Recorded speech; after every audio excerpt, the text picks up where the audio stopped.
Definitely बहुत कुछ सीख के आई हूँ। I have become more stronger than before. इंसान की परख और बेहतर तरीके से करने लगी हूँ। एंड शायद आगे भी और बेहतर तरीके से समझ पाऊँगी। एंड जो मेरा एक बहुत बड़ा ड्रॉबैक रहता था कि मैं बहुत इमोशनल हूँ, सो शायद मैं कुछ हद तक उस पर वर्क कर पाई।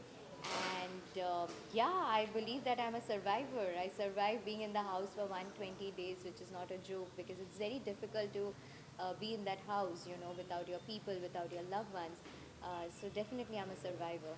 लोगों ने एक्सपेक्ट किया आपकी जर्नी घर में रही है और सिर्फ आप ही वो कंटेस्टेंट रही है जिनको घर से बाहर जाके वापस अंदर आने का मौका मिला है, यानी कि आप सारा गेम आपने देख लिया था और उसके बाद आपने एक स्टेटमेंट दिया था कि सौंदर्या को लेकर कि इसके पहले तो मैं नहीं जाने वाली हूँ, हालांकि वो आपसे पहले गई, लेकिन आपको लगता है कहीं पे चूक हो गई क्योंकि आप ही अकेली थी जिनको बाहर जाकर देख कर आने का मौका मिला। नहीं, अर्चना भी वहाँ से अंदर गई थी। अगर आप डिज़र्विंग हैं और लोगों को ऐसा लगता है कि आपको जाने का एक मौका मिलना चाहिए तो आपको जाना चाहिए। और कहीं ना कहीं मैं बाहर इसीलिए भी आई थी ताकि मैं बहुत ज़्यादा क्लाउडेड थी अपने कुछ थॉट्स और इमोशंस को लेकर, जिसमें मुझे क्लैरिटी पाने की ज़रूरत थी। यस, मैं मिस परफेक्ट हूँ नहीं, हम में से कोई भी परफेक्ट नहीं है जो जीवन में गलतियाँ नहीं करते हैं। मैंने भी काफ़ी सारे मिस्टेक्स की है, गलतियाँ की है, जिसके ऊपर मैंने वर्क करने की भी कोशिश की, अपने मिस्टेक्स को एक्सेप्ट किया और अपने गलतियों को सुधारने की भी कोशिश की। क्या फीडबैक मिलता है आपको घर से बाहर आने के बाद? तो जब आप घर से बाहर आए तो आपको क्या रिस्पॉन्स मिला? Honestly speaking, a lot of positive response, मैं झूठ नहीं बोलूँगी, मतलब a lot of positive response. और सच में लोगों ने प्यार किया है और सच में लोग मुझे टॉप 5 में देखना चाहते थे। कल भी मैं जब बिग बस की शूटिंग कर रही थी, वहाँ पे भी जो यूनिट वाले थे, या आज मैं लिफ्ट के अंदर when I bumped into people, और ऊपर जब मैं कॉफ़ी पीने गई थी, I bumped into some more people जो रील्स बना रहे थे, पिक्चर्स ले रहे थे। Everybody was like, we loved you inside the house, we loved your game, and it is shocking and it is heart breaking for us कि आप top 5 में कैसे नहीं हैं। कहीं सो कहीं ना कहीं अगर बात की जाए तो एमसी को अपने दिल से अपना दोस्त माना और हर जगह हर वक्त आप उनके सामने खड़े थे, लेकिन जब दोस्ती निभाने की बात आती है, जब एमसी की तरफ से वो सपोर्ट दिखाई नहीं दिया और उन्होंने ये बात भी कही कि मेरे फॉलोअर से जो टीका है वो मुझसे नहीं दोस्ती, what's your take on it? मुझे सच में बहुत बुरा लगा, पता है, मतलब आज भी जब मैं अपने फ्रेंड से बात कर रही थी तब भी उन्होंने बोला कि तुझे कैसे कभी समझ में नहीं आया, तुझे कैसे कभी दिखाई नहीं दिया, क्योंकि उन्होंने मेरे मुंह पे कभी नहीं बोला, पीठ पीछे बात किया जो आप लोगों को दिखा। बट जेन्युइनली मैंने दिल से दोस्ती की यार। बट क्या होता है ना, वहाँ पे दूसरे लोग जब उस माइंडसेट से आपके साथ दोस्ती करते हैं और सोचते हैं कि अच्छा, आई डोंट नो, उनके ग्रुप में किसी ने उनको ब्रेन वॉश किया, ये उस चीज़ को उनको बोला गया है, वॉट एवर। बट सच में मुझे बहुत बुरा लगा, बिकॉज जब एमसी वाला वो इंसिडेंट हुआ था, जब वो मारने गया था एंड वट एवर, तब मैंने बिग बॉस के कन्फेशन रूम में यही बोला था कि दोनों मेरे दोस्त थे big boss, and it is difficult. मैं अपने हाथों से, भले ही मेरा दोस्त इस वक्त गलत है, मैं उसको उसकी गलतियों के लिए उसको समझा सकता हूँ, लेकिन उसके सपने को मैं छीन नहीं सकती। घंटों ब घंटों हम छज्जे पे बैठ के बातें कर रहे थे। मैंने उसके लिए कैमरे में बूबा का टी शर्ट मांगा है, मैंने हमेशा अच्छा बोला है उसके बारे में। बट आज मुझे पता चलता है कि वो बंदा कोई सुपरस्टिशियस तकिया होता है जो हर कंटेस्टेंट के बेड के नीचे रख देते ताकि वो एविक्ट हो जाए। आई मीन, वो माइंडसेट इतना गंदा है यार, मतलब कोई कैसे कैसे कर सकते हैं। मतलब मैं ज़िंदगी में, अपने दुश्मन भी कोई होगा ना, भगवान ना करे, उसके लिए भी मैं ऐसी हरकतें नहीं कर सकती कि कोई सुपरस्टिशियस पिलो है और उसको आपको घर से बाहर निकालना है तो उसको आप रख दोगे। लेकिन जब तुम्हारे घर से बाहर निकालने का बारी आया था, मैंने तुमको प्रोटेक्ट किया, जिसकी वजह से तुम थैंक यू बोल रहे थे, तुम्हारे आँख भरे हुए थे, और आज तुम वो इंसान हो जिसने, चलो मुझे नॉमिनेट किया, मुझे उस बात का भी गम नहीं है, लेकिन आज जब मुझे वो देखा कि उसने तकिए, बेड के नीचे वो सुपरस्टिशियस पिलो रखा, लाइक हाउ, कैसे कर सकते हो यार। एट द सेम टाइम आपके ऊपर तोहमतें बहुत ज़्यादा लगी हैं, चाहे वो किसी भी तरफ कैसे आए। सॉरी सॉरी, क्या क्या? शुरू से ही बताया जा रहा है आपका और शालीन का फेक लव है, जब से बिग बॉस स्टार्ट हुआ, क्या कहना है और आपका? इसमें एड ऑन है कि ना कि लास्ट वीकेंड का बाद में हमने देखा था जहाँ पे आपने और शालीन ने बहुत सारे खुलासे किए थे सलमान सबके सामने, जहाँ ये कहा था शालीन ने कि आपकी और उनके मैनेजर सेम है और उन्होंने मीटिंग फिक्स की थी, आप लोग मिले थे, तो सो ये सारी मैं उनको डेफिनेटली बाहर से नहीं जानती थी। मेरी उनकी मुलाकात घर के अंदर ही हुई है। एंड हम दोनों दोस्त बने, एक दूसरे को जानने लगे, पहचानने लगे, और फर्स्ट इंटरेक्शन में everybody puts their best foot forward, चाहे आप हैं, मैं हूँ, हर कोई है। जब आप एक इंसान के साथ लंबा समय गुजरते हैं और ज़्यादा वक्त निकालते हैं और बिताते हैं उनके साथ, तो आपको उनके पर्सनालिटीज़, उनके कैरेक्टर के बारे में पता चलता है। और मुझे ये पता चला कि he is a manipulator, you know, and वो बहुत अपने स्टेटमेंट्स को कॉन्ट्राडिक्ट करते हैं। कभी ये बोलेंगे, फिर बोलेंगे नहीं मैंने ऐसे नहीं बोला, चीज़ों को कवर अप करने की कोशिश करते हैं झूठ बोल के। अगर आप तीसरे बंदे को खड़े कर देंगे तो बोलेंगे मैंने ऐसा नहीं बोला। सो कभी भी किसी के ऊपर भी ब्लेम्स डाल देते। सो ब्लेम गेम बहुत ज़्यादा चल रहा था, you know. And the worst part is aggression, जो वो बहुत ज़्यादा अग्रेसिव हो जाता है, और शुरू से वो बहुत ज़्यादा अग्रेसिव रहा है, जो मैं नहीं हैंडल कर पा रही थी, यू नो। उसने मेरे ऊपर चार्ज करके आ गया था, एक पैकेट फेंका था मेरे ऊपर, चीज़ें फेंकना, तोड़ देना, लात मारना। आप एक बार बेनिफिट ऑफ डाउट दे सकते, 2 बार 3 बार दे सकते, लेकिन वो लूप में नहीं बच सकता है। So when I was sure that you know he's not the person that I can be with, so definitely I had to take a stand for myself. और अगर लोगों को ये लगता है कि मैं फेक लव कर रही हूँ और ये चीज़ें फेक कर रही हूँ, तो मैं आखिरी तक फेक करती ना गाइज, तो मैं अपना स्टैंड नहीं लेती। जब मुझे पता है कि फिनाले 2 हफ्ते या कुछ दिनों की दूरी पे है, तो मैं फेक कंटिन्यू करती रहती, फिर बाहर आके डिसाइड करती मेरी ज़िंदगी है, किसी को क्या पता चलता। लेकिन मुझे वो चीज़ नहीं करना था, मुझे अपने लिए स्टैंड लेना था, because I am a strong independent woman जिसने हमेशा अपनी ओपिनियंस रखा है और जिसने हमेशा अपने सही और गलत के लिए आवाज़ उठाया है। जो मुझे गलत लगता था मैंने बोला ये गलत है, I am not going to tolerate this. और उसकी वजह से अगर मैं गलत दिखी बाहर, I am sorry for my actions, but मैंने अपनी गलतियों को सुधारने की कोशिश की। So you're disappointed with Shaleen or you're hurt because of Shaleen? Why is it all आपकी और प्रियंका की अचानक से दोस्ती किस तरह से बताना चाहोगे? मेरी और प्रियंका की अचानक से दोस्ती नहीं हुई है। हमारी दोस्ती 8-9 हफ्ते से हुई है, एंड वो भी eventually over a period of time हमारी दोस्ती का बॉन्ड बिल्ड हुआ है, एंड लास्ट फ्यू वीक से हमारी दोस्ती बहुत स्ट्रॉन्ग हुई है, and I cherish our friendship. It is beautiful. 2 strong headed लड़कियाँ जो अपने ओपिनियंस रखते हैं, अपने मुद्दे, अपने पॉइंट ऑफ व्यूज़ रख सकते हैं, जिनके ज़रूरी नहीं है कि हर चीज़ में यू नो हर टास्क में टीना ही होना चाहिए, प्रियंका का ज़रूरी नहीं है कि हर टास्क में प्रियंका ही होना चाहिए। हम के अपने अपने थॉट प्रोसेसेस होते हैं, भले ही वो मैच ना करे, ओपिनियंस मैच ना करे, लेकिन हमारी फ्रेंडशिप इतनी स्ट्रॉन्ग और ब्यूटीफुल है।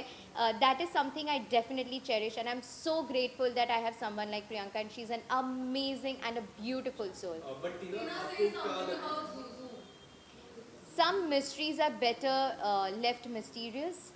बट टीना आपको क्या लगता है कि जिस तरह आपकी और शालीन की जो दोस्ती थी शुरुआत में No more Charlene questions यार, this is about me, my Big Boss journey. मैं Big Boss में 120 दिन रह के आ चुकी हूँ, so it has to be about me. जिस तरह शुरुआत में आप दोनों तरफा दोस्ती थी, जो लास्ट में एंड होते होते एक तरफा होगी, जो आपको लगता है कि शालीन ने शुरुआत में कैमरास के लिए या फिर जनता के लिए वो दोस्ती आपसे की थी, आपको लगता है कि सी आप लोगों को सबको दिख रहा है क्या सच्चाई है क्या झूठ है, आप लोगों को दिख रहा है कि कौन एक्टिंग कर रहे हैं, and it is a blessing कि मैं अपना स्टैंड ले पाई, और आप लोगों को भी बहुत सारी चीज़ें देखने को मिला कि कौन बार बार लोगों के पास जाके किसकी बारे में बातें कर रहे हैं ऑन अ लूप, कौन एक्टिंग कर रहे हैं। So I think is a better actor than a person, you no.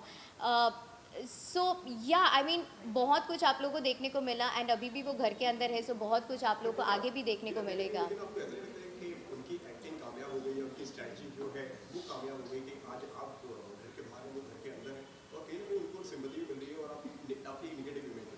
सी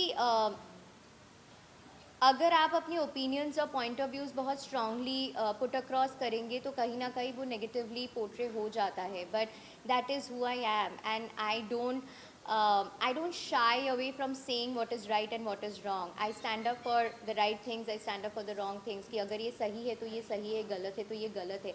उसके बारे में जब आप मुँहफट होते हो, जो आपके दिल में है आप बोल देते हो ना, आप इतना मैनिपुलेट करके जब चीज़ें नहीं बोलते हो डिप्लोमेटिक तरीके से या शुगर कोट करके, तो आपको जज किया जाता है, which is okay, and people have जज me earlier also, which is okay, so it's okay. मैं ये बोलती हूँ कि मैंने सच्चाई बोला है, मेरी सच्चाई है। ऐसा कहना है कि अगर ऐसी कुछ अगर बात की, अगर बाहर से सेटिंग हुई है, पूरी बाहर से पूरी मीटिंग की बात हुई है, तो ये बात को आपने बताया क्यों नहीं पहले, और कहने के बाद क्यों नहीं रेटिफिकेशन? क्योंकि मैंने वो चीज़ का बेनिफिट ऑफ डाउट दिया है। मैं इंसान को, हर इंसान को बेनिफिट ऑफ डाउट देती हूँ। मुझे नहीं पता था कि ओके फाइन ये सब actually you know may be, और ये चीज़ मैंने तभी बोला जब मेरे ऊपर 2 हफ्ते 3 हफ्ते से ब्लेम गेम चल रहा था, यू नो, और it was just getting too much on me. जब मेरा कैरेक्टर असैसिनेशन हुआ कि ये तो ऐसी है, वट एवर जो भी मेरे बारे में बोला गया, मुझे बार बार रिपीट नहीं करना है, that's when I went it out, and that to 1 person only in in the entire house कि सिर्फ प्रियंका के साथ मैंने वेंट आउट किया था, जो भी मेरे ऊपर बहुत भारी पड़ गया था, बट इट्स ओके। टीना आपको जिस तरह वन लास्ट क्वेश्चन। हाँ no more Shalin questions, please मेरे लिए सवाल पूछो। According to you top 3 honestly genuinely बोलूँ गेम के पर्सपेक्टिव्स को देखते मद्देनज़र रखते हुए, then Priyanka for sure, Shiv yes, Shiv के अपने ओपिनियंस और मुद्दे रहे हैं, एंड अर्चना चाहे वो भला अच्छा हो बुरा हो जैसे भी हो, लोगों को हर्ट कर दे या कुछ बातें अग्रेशन में गुस्से में बोल देती है बिना सोचे समझे, पगलेट है बट दिल की कहीं ना कहीं वो अच्छी है, ख्याल भी करती है, केयर भी करती है। सो डेफिनेटली ये 3 को मैं देखना चाहूँगी। इसके साथ दोस्ती बढ़ाना टीना, चाहिए, अगर आपको रखना लगता है चाहोगे आप तो बिग बॉस टीना, होगा। अगर आपको लगता है कि शालीन इतना ही फेक था जब आप बाहर आए थे, जिसके फिर साथ मैं आप दोस्ती अंदर गए तो रखना 30% चाहूँगी रात को वो आपने ये है कि प्रियंका के को साथ मैं कहा- डेफिनेटली दोस्ती रखना चाहूँगी, because she is been an amazing friend, and Archana के साथ भी मैं दोस्ती रखना चाहूँगी। कलर्स का फेस नहीं है ठीक है, आपने लगातार आपने भी ये बात बोली है, तो कलर्स का फेस टॉप 5 में होना चाहिए, ऐसा लगता है कि आपको क्या लगता है? आई डोंट नो, मैं ये बोलती हूँ कि मैंने अपना 200% दिया है, मैंने अपना स्ट्रॉन्ग ओपिनियंस रखा है, अपना पॉइंट ऑफ व्यूज़ हर चीज़ रखा है, but I know it for a fact, I am content knowing कि you know in spite of going through so much, I have lost my for baby, मैंने अपने dog को खोया है, मैंने 2 बार अपना एंकल टूट गया, मेरा दांत टूट गया, you know I had to go through all the weekend कवार episodes and trauma and everything, उसके बाद भी मैंने सर्वाइव किया है। So end of the day, it was a beautiful experience and I came out as a survivor, you know. So I don't know about colors ka face or whatever, it maybe doesn't work like that of course, but I know it for a fact कि मैंने अपना 200% दिया है और उसमें मेरा कोई regret नहीं है। बिग बॉस आपके करियर में कितनी हेल्प करने वाला है? Farah Khan I have walk out no हुए आपके clue about argument that. में, उसके She did लिए- not walk out again. That was a wrong edit. She said कि I am upset और मैं पानी पीने जा रही हूँ और वो पानी पी के वापस आ गई थी। She walked out. What would you like to say So about see, that was again a wrong narrative. वो पूरा जो था वो उस तरह से नहीं था situations. It was a completely different situation जो आप लोगों को देखने को मिला था। वो उस एपिसोड में ये बोला गया था कि यू नो जब मैं बोलने की कोशिश कर रही थी और मैं बार बार रिक्वेस्ट कर रही थी कि मैम प्लीज़ 1 मिनट मेरी बात सुन लीजिए, प्लीज़ एक बार सुन लीजिए कि मुझे क्या कहना है, असलियत में क्या हुआ था मुझे पता है, मैंने ऐसा कुछ नहीं बोला कि यू नो अगर मेरा ही डेंटिस्ट नहीं आएंगे तो मैं घर छोड़ के चली जाऊंगी और whatever, it was a completely different narrative all together. So जब आप बार बार किसी से रिक्वेस्ट करते हैं या बार बार अगर आप किसी एक्टर से सवाल पूछ रहे हो और वो एक्टर आपको जवाब नहीं दे रहे तो आपका ऐसा हो जाता है क्यों, मतलब एक बात तो सुनो ना, होता है कि नहीं, हर इंसान का होता है। तो मेरा भी ऐसा हो रहा था कि मैं रिक्वेस्ट कर रही थी, आई वाज बेगिंग कि मैम प्लीज़ एक बार, मैम प्लीज़ एक बार मेरी बात सुनना, and then I was like so वो correct, this was my reaction, I was like मैं क्या बोलूँ अब, तो उसको फिर बोला गया कि you know that was an attitude problem. अब निमृत बोल रही है एटीट्यूड प्रॉब्लम, अगर मैं बोल रही हूँ निमृत ये आप में से किसको लगा मैं एटीट्यूडली आपको आवाज़ दिया है? सो ये आप जिस तरह से पोर्ट्रे करेंगे उस घर में वो आपका सोच है, आपका परसेप्शन है। I just call you know जब कल फराह मैम भी थी और कार्तिक भी था, उन्होंने भी बोला ये बहुत क्यूटली था, और जब तक मैंने किया आप एपिसोड रिवाइंड करके भी देखना, she was in the captains room, बहुत सारे लोग बैठे थे, मुझे अंदर नहीं जाना था, आई वॉज नॉट कम्फर्टेबल, तो मैंने दूर से आवाज़ दिया कि निमृत। सो ये एटीट्यूड कैसे हो गया? उनको लगा कि मैंने दूर से ऐसे वेव करके आवाज़ दिया मतलब मैं एटीट्यूड दिखा रही हूँ, मेरे को रूम के अंदर जाके बुलाना चाहिए था। सो आपका सबका अपना अपना परसेप्शन। आपको नहीं लगता मंडली थोड़ी ज्यादा ही प्यारी है बिग बॉस को, और somehow आप लोगों को ज्यादा ये मैंने बोला, आपने सुना नहीं था? टॉप 3 मैंने आपको नहीं बोला। लगता मंडली को थोड़ा ज्यादा ही अटेंशन मिल जाता है, वो लोग थोड़ा ज्यादा ही बदमाशियां कर लेते हैं, जबकि आप 2 लड़कियां अलग पड़ जाती हैं, कभी कभी अर्चना आ जाती है। मंडली के अगेंस्ट येस सिर्फ मैं और प्रियंका ही आवाज़ उठा रहे थे, बाकी सब मंडली का हिस्सा है। अब उनको अपना इंडिविजुअल गेम नहीं खेलना, इंडिपेंडेंटली नहीं खेलना है, तो उसमें हम कुछ नहीं कर सकते। हम बोल सकते हैं, सलमान सर भी समझाते हैं, जगाने की कोशिश करते हैं, बट अगर आपको ग्रुपिज़म खेलना है तो वो गलत हो जाता है, बिकॉज ये इंडिविजुअलिटी का शो है जहाँ पे आप अपना रियल परसेप्शन लोगों को दिखाते हैं। सो वो थोड़ा सा आगे के लिए, बाकी सीजन्स के लिए थोड़ा प्रियंका तो सा अकेली हो रहेगी जाता ना, है। आपके आगे ही लोग Your turn. I think Priyanka ने आपको सपोर्ट किया है और इमोशनली हर वे में आप कहते हैं कि इस वजह से जो शादी को चिढ़ गया और प्रियंका को भी टारगेट कर रहे हैं और प्रियंका के बारे में कुछ कर रहे हैं, चाहे मंडली में जाके बोले कि आवाज़ को लाउड वो किसके बारे में बिचिंग नहीं करते गाइज, आप सबको पता है हर लड़की के बारे में गंदा बुरा बोला है, कौन से लड़की को छोड़ा है इस पूरे शो में, आप सबको पता है. बट ठीक है, that is his personality, his perception. But thank you so much guys, thank you, it was lovely chatting with you all and love you guys, thank you so much, thank you. Hanji, how sweet, thank you. I really love your presence. Thank you.